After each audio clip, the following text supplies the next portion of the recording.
Hello friends. तो इसी के काल में आप देखेंगे कि दक्षिण भारत का अभियान होता है। और दक्षिण भारत का अभियान कौन करता है? इसका भतीजा और दामाद रहता है अलाउद्दीन खिलजी।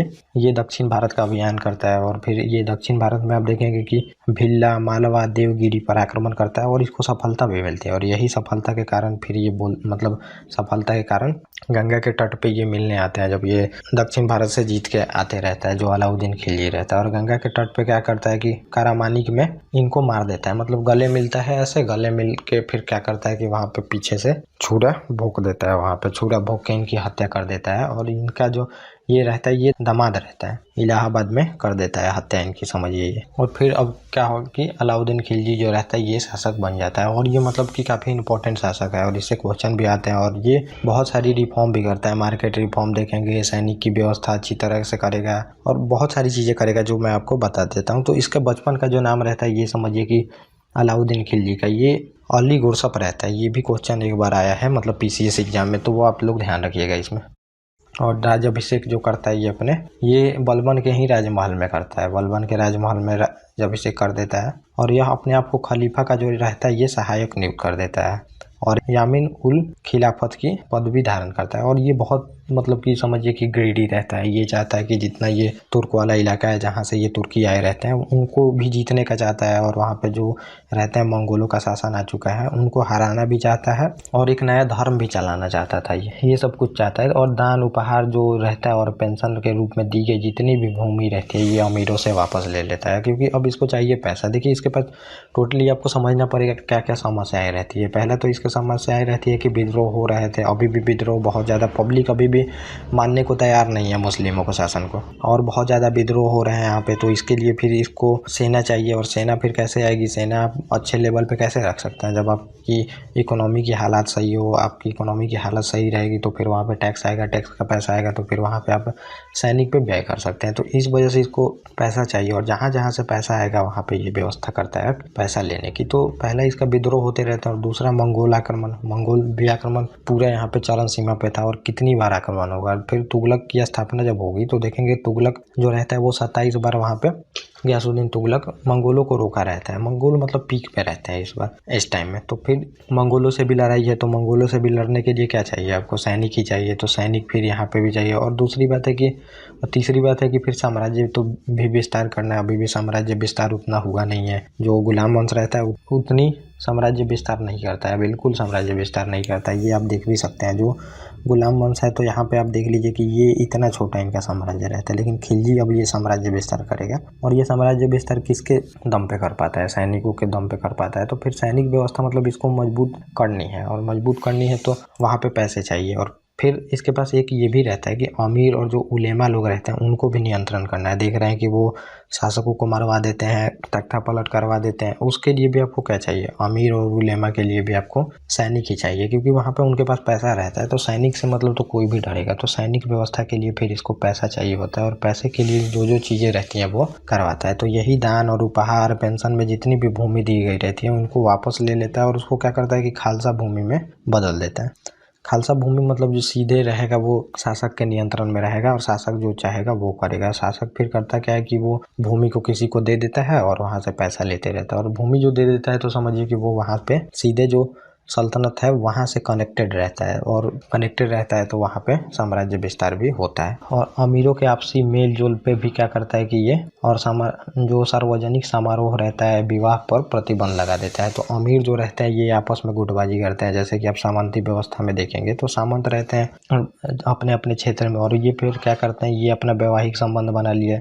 ये लोग तीनों मिल के मान लीजिए वैवाहिक संबंध बना लिया, चाहे दोस्ती कर लिए और मिल गए तीनों आपस में। और जो यहाँ पे सुल्तान है सेंटर में आप देखेंगे सुल्तान है, इसको ये लोग तीनों पलटने का कोशिश करते हैं और पलट देते हैं। तो ये सब व्यवस्था ये बंद करता है। कुछ अमीर जो है ये मिल जाएंगे तो फिर वहाँ पे सुल्तान को पलटना बहुत ईजी होगा। तो ये सब पे रोक ही लगा देता है। और विवाह पे भी प्रतिबंध लगा देता है कि अमीर अमीर ही विवाह नहीं करेंगे। ये सब चीज़ें बंद करता है ताकि जो सुल्तान है उसका पद ऊपर है और सुल्तान को मतलब कोई चैलेंज ना कर पाए यहाँ पे।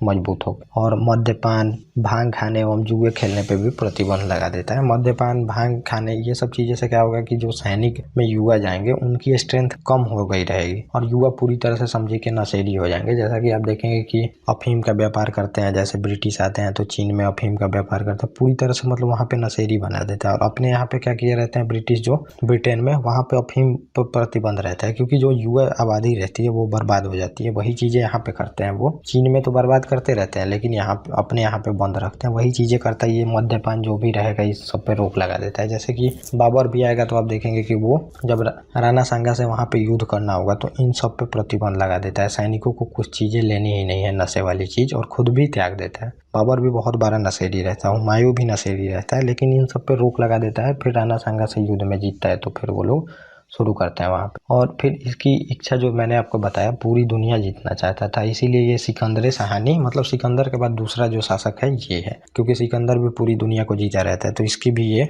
मानसा रहती है, जिसका मतलब है द्वितीय सिकंदर। तो ये मैंने आपको बता ही दिया, द्वितीय सिकंदर इसकी बनने की इच्छा रहती है और नया धर्म भी चलाना चाहता है, लेकिन ये इसका मित्र रहता है वो मना करता है तो फिर ये धर्म जो चलाने की इच्छा है उसको त्याग देता है।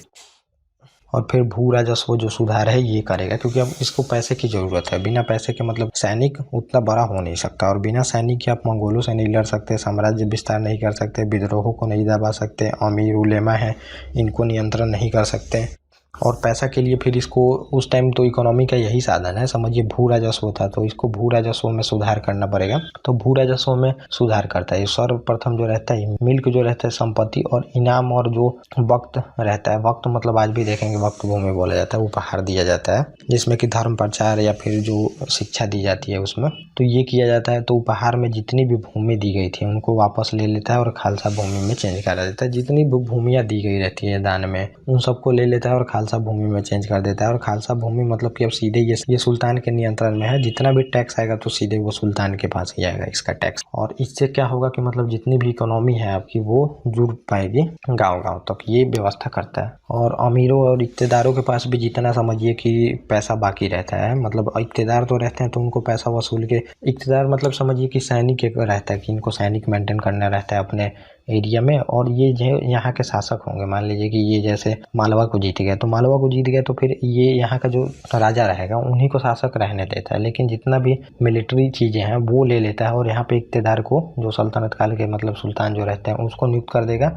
मिलिट्री चीज़ें तो वो देखेगा यहाँ की इस क्षेत्र की, लेकिन जो रेवेन्यू से रिलेटेड है वो चीज़ें वहाँ के शासक को ही दे देता है। और ये रेवेन्यू मतलब जितना टैक्स है वसूल के इक़्तेदार को देंगे, इक़्तेदार फिर वहाँ पे सल्तनत काल के राजस्व में जमा कराएगा, ये सिस्टम रहता है। लेकिन अब जो इक़्तेदार रहते हैं तो बहुत सारी जो रेवेन्यू आई रहती है तो वो नहीं भी दिए रहते हैं, कुछ बाकी भी रहता है, तो ये सब करता है कि जितने भी अब रेवेन्यू आपकी बाकी है उसको चुकाओ। और अमीर भी मतलब समझिए उस टाइम तो बैंकिंग व्यवस्था उतनी नहीं थी, तो अमीरों को भी जब लोन चाहिए होता है तो वो सुल्तान से ले लिया करते थे, तो उनको भी बोला आप जितना भी पैसा लिए हो उसको भी चुकाओ। और इसके लिए एक मंत्रालय ही बना देता है, करता है कि मंत्रालय बना देता है ताकि इसके तहत इन सब पैसों को वसूला जा सके। और जितने भी दान, पुरस्कार, इनाम, वक्त भूमि सबको ले लेता है, सबको लेके खालसा भूमि में बदलवा देता है। और फिर अब कराता क्या है कि उसकी भूमि जो रहती है उसका माप कराता है, क्योंकि बिना मापे समझिए कि अच्छे से टैक्स पता नहीं चल पाएगा कि इस इलाके में कितना टैक्स आता है, तो माप कराता है और इसके लिए एक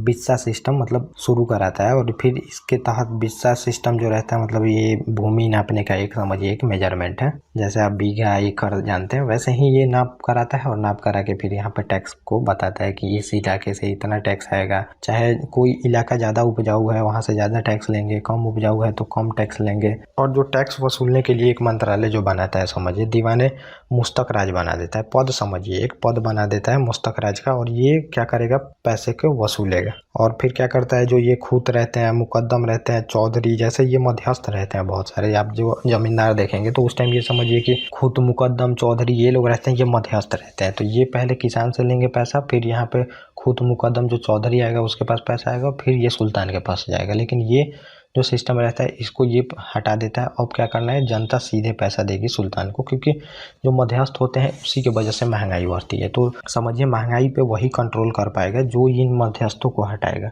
और मध्यस्थों को ब्रिटिश जब आएंगे तो उसमें भी देखेंगे हटाया जाएगा, और अकबर भी हटाता है, ये भी हटाता है, जो जो हटाया है समझिए उसकी इकोनॉमी वहाँ पे अच्छी हुई है।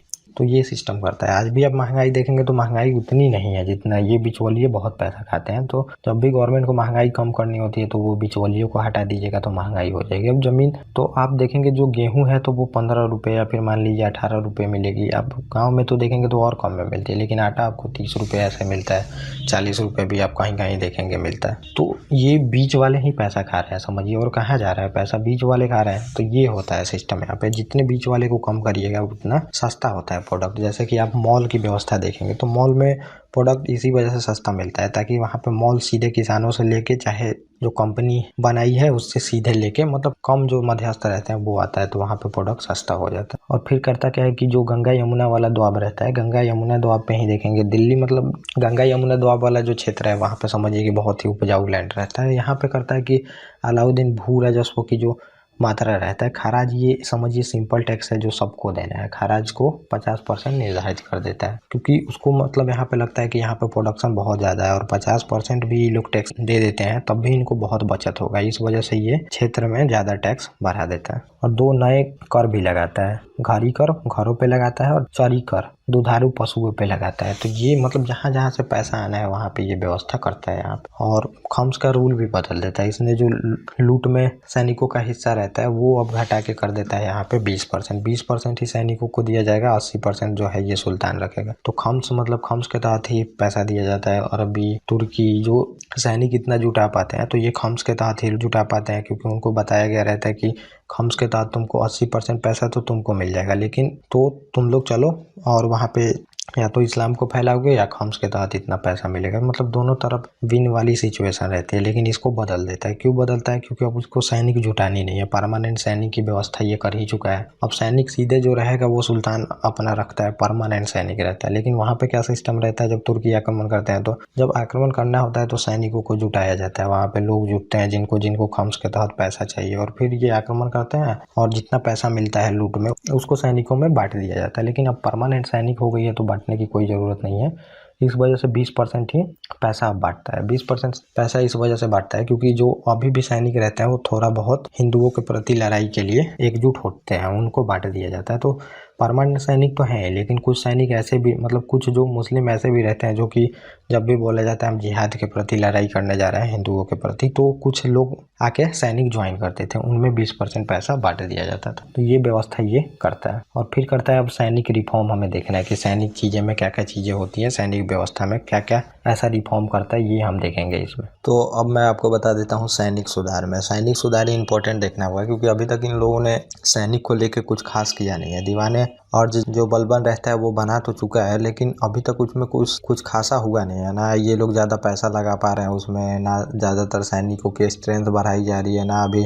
जो घोड़े हैं उत्तम किस्म के आ पा रहे हैं, ना इनको मतलब जो भी इक्विपमेंट चाहिए लड़ाई के लिए सेना को वो नहीं मिल पाता है। और मंगोल आक्रमण देखेंगे कि जो चंगेज खां रहता है वो अपने पीक पे रहता है, तो चंगेज खां तो समकालीन देखेंगे कि इल्तुतमिश के रहता है। तो चंगेज खां के बारे में थोड़ा सा मैं आपको बता दूं कि चंगेज खां ये ट्राइबल लोग रहते हैं। तो पहले उतना साम्राज्य बना नहीं रहता है, ट्राइबल लोग रहता है। ट्राइबल लोग रहते हैं मतलब जो चंगेज खां का पिता रहता है एक ट्राइब लीडर है, उसके जो पिता रहते हैं वो ट्राइब लीडर रहते हैं। और फिर किया क्या जाता है, अब ट्राइबल रहते हैं तो ट्राइबल भी पॉकेट में रहता है, एक ट्राइबल नहीं रहता। जैसे कि मैंने आपको बताया था, ट्राइब भी बहुत छोटे छोटे ट्राइब बना के, मतलब एक ही इलाका में बहुत तरह के ट्राइब रहते हैं। और फिर ट्राइब में करते क्या है, एक ट्राइब रहता है, इसके पिता को बुला के, एक ट्राइबर का लीडर रहता है ये, इसका पिता जो चंगेज खां रहता है उसकी मृत्यु कर देता है, मतलब मार दिया जाता है उसको। और फिर जो इसका जीवन रहता है बचपन बहुत ही दुख में बीतता है, मतलब ये लोग खाने के लिए भी तरसते हैं। और फिर धीरे धीरे इसकी प्रसिद्धि बढ़ते जाती है। प्रसिद्धि मतलब ये उत्तम तो रहता ही है चंगेज खां, क्योंकि आप देख रहे हैं इतने बड़े मतलब साम्राज्य की स्थापना करना कोई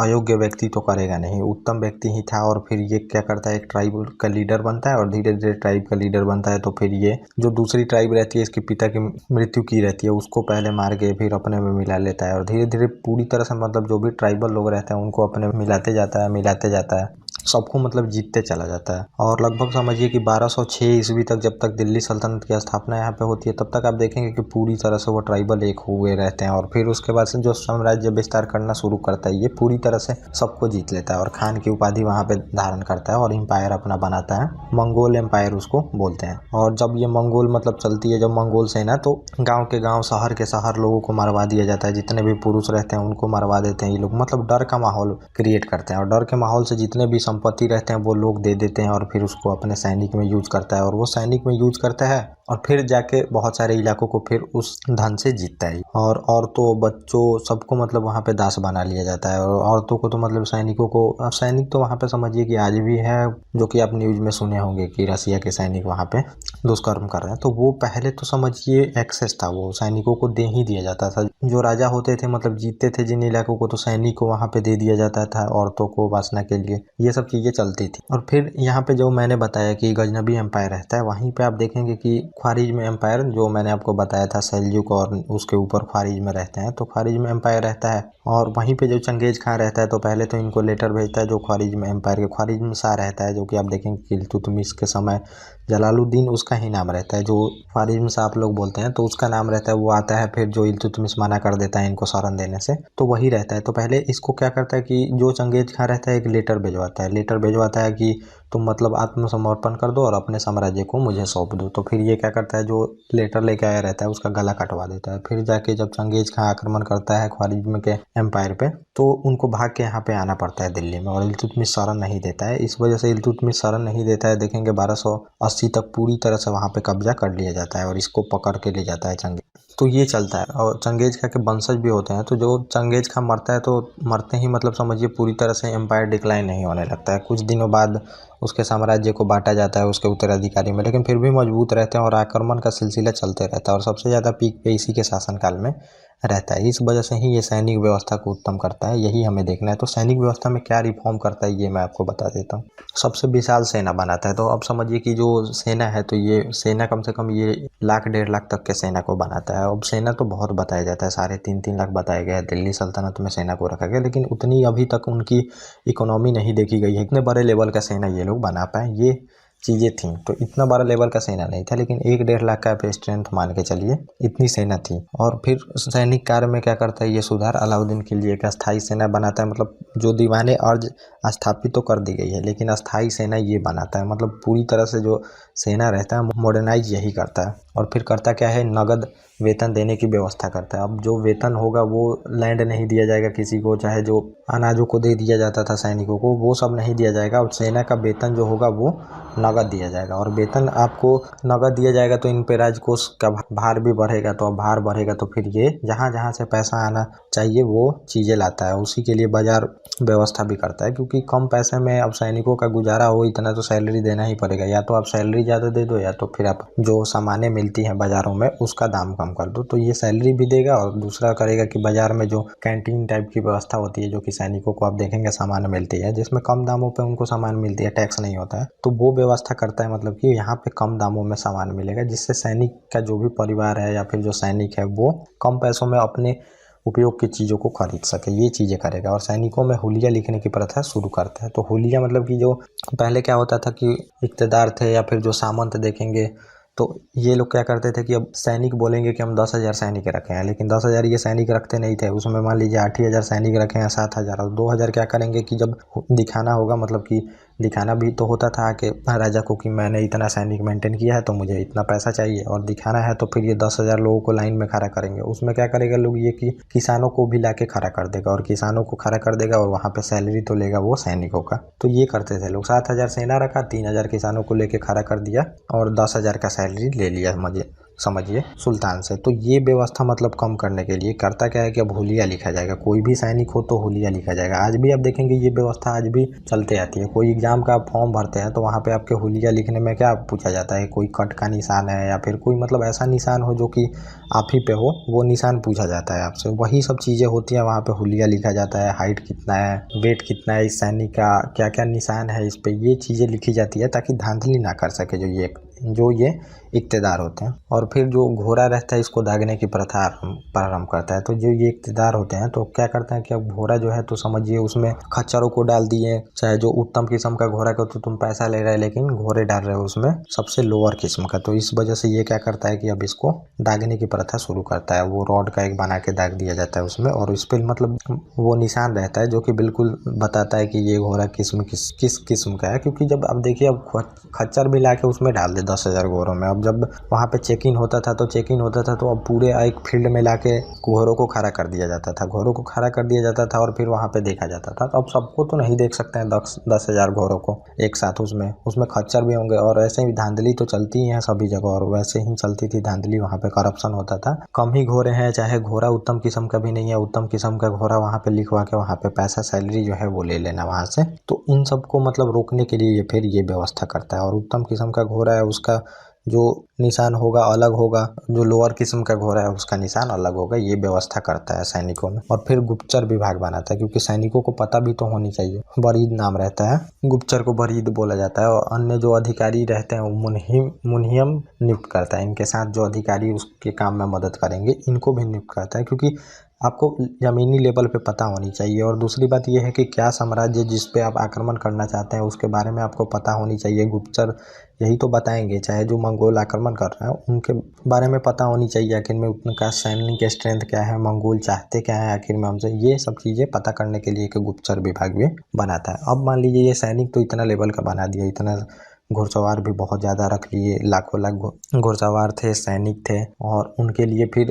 उत्तम किस्म की व्यवस्था करना। इसके लिए क्या चाहिए? पैसा चाहिए। और पैसा कहाँ से आएगा? बाजार नियंत्रण करने से। बाजार नियंत्रण से एक तो आपको टैक्स भी आएगा, बिचौलिए कम होंगे तो सीधे सुल्तान के पास टैक्स आएगा। दूसरी बात यह है कि जो चीज़ें मिलती हैं वो कम दाम पे मिल पाएंगी। कम दाम पे मिल पाएगी तो इसको ये होगा कि जो सैनिक है वो अपना जीवन अच्छे से बिता सकते हैं। अब बिता सकते हैं तो मतलब उनको कम पैसा भी दोगे तो सैनिक की स्ट्रेंथ है वो बढ़ जाएगी। कम पैसे दो और ज़्यादा से ज़्यादा सेना वहाँ पे भर्ती करो, इसके लिए बाजार नियंत्रण की व्यवस्था करता है। तो इसमें बाजार नियंत्रण में यही करता है कि सैनिकों को कम दाम पे चीज़ें उपलब्ध हों और वो अपने वेतन को बढ़ाने की मांग ना करें, क्योंकि अब उनका वेतन ही बच जाएगा। कम दामों में सामान मिलेंगी तो वेतन बच ही जाएगा। फिर वो क्या करेंगे कि जो सैनिक होंगे वो अपना सैलरी बढ़ाने के बात नहीं करेंगे, तो इससे इसको फ़ायदा होगा। इसीलिए बाजार नियंत्रण करता है और वो पैसे का यूज वो और सैनिकों को बढ़ा के करें। और फिर बाजार नियंत्रण में माप तौल का जो बेईमानी करते हैं उनको रोकने के लिए फिर क्या करता है कि जो भी पकड़ा जाता है तो उसका मांस कटवा लेता है। जितना भी आप कम तौलते हैं उसको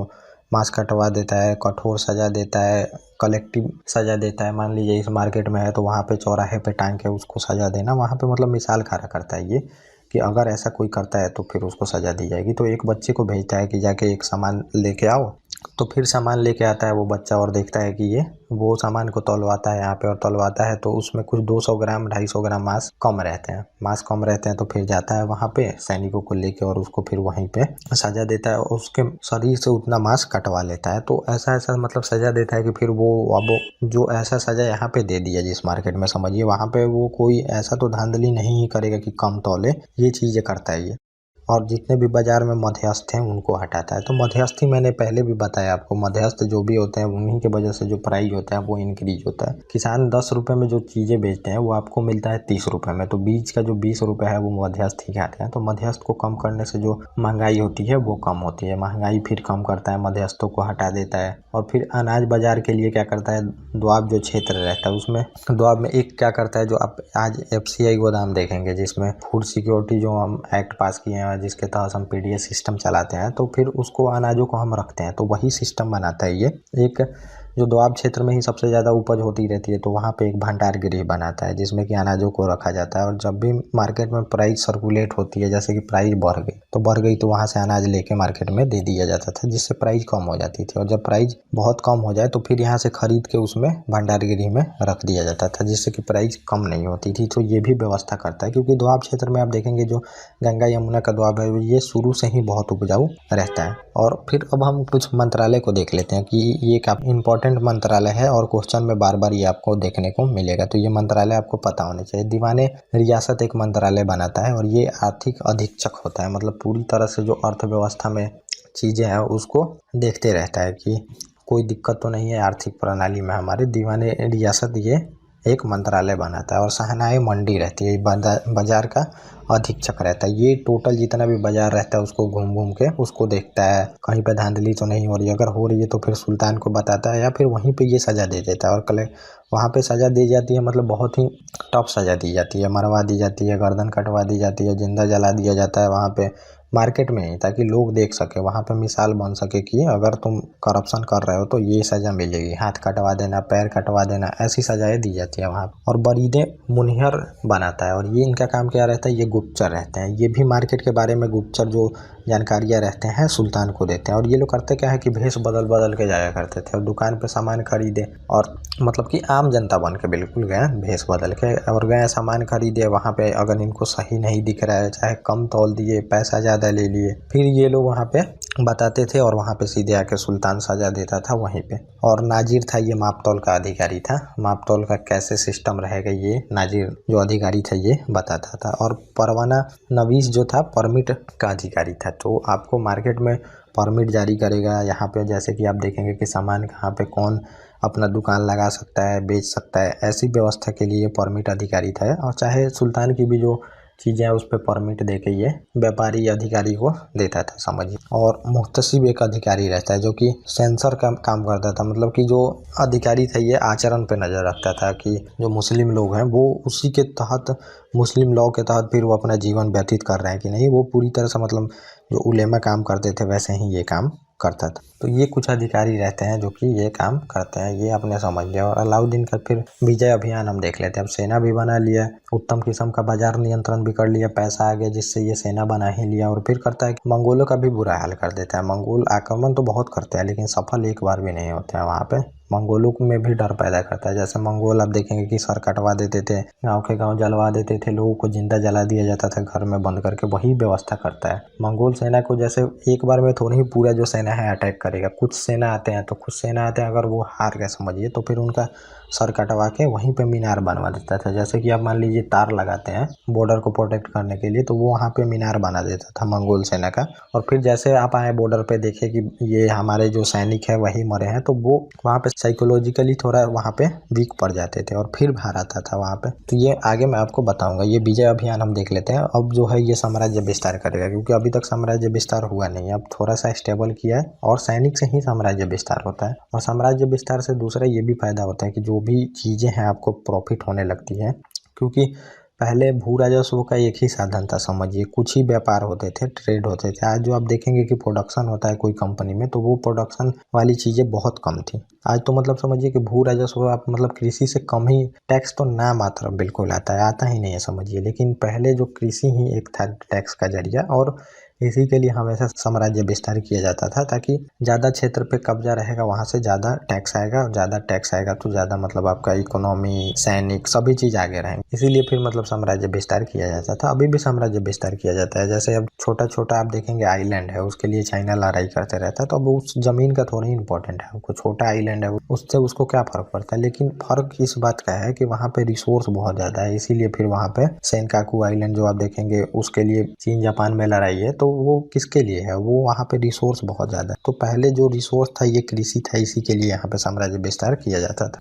तो पहले हम देख लेते हैं उत्तर भारत की विजय कैसे करता है, और उसके बाद हम देखेंगे दक्षिण भारत का विजय कैसे करेगा। तो पहला जो उत्तर भारत का विजय है, तो आप देखेंगे कि पहला गुजरात विजय करता है। तो अब समझिए कि गुजरात विजय करता है, और यहाँ पे देखेंगे कि गुजरात जब विजय करेगा, मान लीजिए यहाँ दिल्ली से चले, तो बीच में तो राजपूताना है, चित्तौड़, मेवाड़, मारवाड़ ये पड़ेंगे। लेकिन फिर करता क्या है कि सबसे पहले इसको नहीं जीतता है, क्योंकि अगर ये इससे शुरू में युद्ध करता है तो ये लोग इसको हरा सकते थे। इस वजह से ये क्या करता है, क्योंकि इसको अब चाहिए गुजरात विजय के लिए, तो यहाँ पे रिसोर्स है, और दूसरा नंबर है कि अब अरब से अगर व्यापार आपको करना है तो ये गुजरात आपके अंडर में होना चाहिए। और अगर तुम्हें मतलब उत्तम किस्म के घोड़े भी मंगाने हैं तो गुजरात अंडर में होना चाहिए, तभी यहाँ से अरब से उत्तम किस्म के घोड़ा आ पाएंगे। घोड़े आ पाएंगे तो फिर सैनिक में तुम भर्ती करोगे। उसके लिए गुजरात इसको सबसे इम्पोर्टेंट था। और इसके लिए ये क्या करता है कि सबसे पहले इनको नहीं युद्ध करके ऐसे आता है युद्ध करने इनको, और गुजरात को हराता है। फिर उसके बाद देखेंगे राजपूताना को हराएगा। और ये प्रथम अभियान आप देख सकते हैं, यह अलाउद्दीन का प्रथम अभियान रहता है जिसमें विजय प्राप्त करता है। और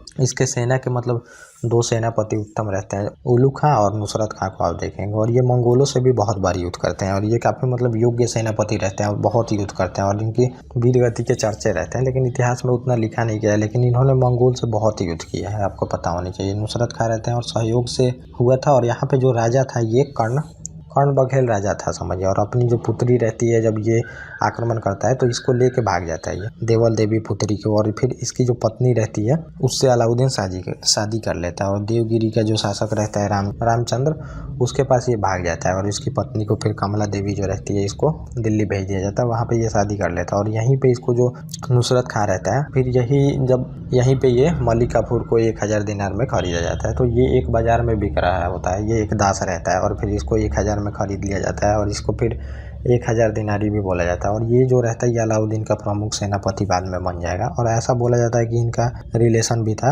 मतलब ये अलाउद्दीन का मतलब जो सेक्सुअल इंटरेस्ट था वो अलग ही तरह का था, ऐसा बोला जाता है। तो ये था ये मलिक काफूर, और फिर ये मलिक काफूर ही दक्षिण विजय करेगा, ये आपको पता होनी चाहिए। और फिर रणथंभौर का विजय करता है 1301 में, और यहाँ का शासक जो रहता है ये हमीद देव रहता है, और इसका जो हमें पता चलता है तारीख-ए-अलाई नामक एक ग्रंथ है, इसी से पता चलता है हमें कि रणथंभौर का विजय हुआ था। उसके बाद हमीद देव और जो उसके परिवार के लोग रहते हैं वो जौहर कर लेते हैं। तो जौहर मतलब वही होता है कि जो जौहर एक साथ अग्निकुंड जलाया जाता था, और उसमें जितने भी परिवार के लोग या फिर जितनी भी स्त्रियां होती थी एक साथ जाके अग्निकुंड में अपना जान दे देती थी खुद के, ये जौहर प्रथा था। और सती प्रथा आप देखेंगे कि जब पति की मृत्यु हो जाती थी युद्ध चाहे जो चीज़ों में राजपूतों में, तो फिर पत्नी को उसके चिता के साथ ही जला दिया जाता था उस पर। तो ये सती प्रथा और जौहर प्रथा में आपको अंतर पता होनी चाहिए। इसमें तो इच्छा से ही जाके मर जाती थी, और उसमें अगर आपको इच्छा भी नहीं है सती प्रथा में तो आपको जला दिया जाता था जंजीर पहना के। और फिर चित्तौड़ का विजय किया जाता है। चित्तौड़ में राणा रतन सिंह का शासनकाल रहता है, और यहीं पर आप देखेंगे कि जो पद्मावती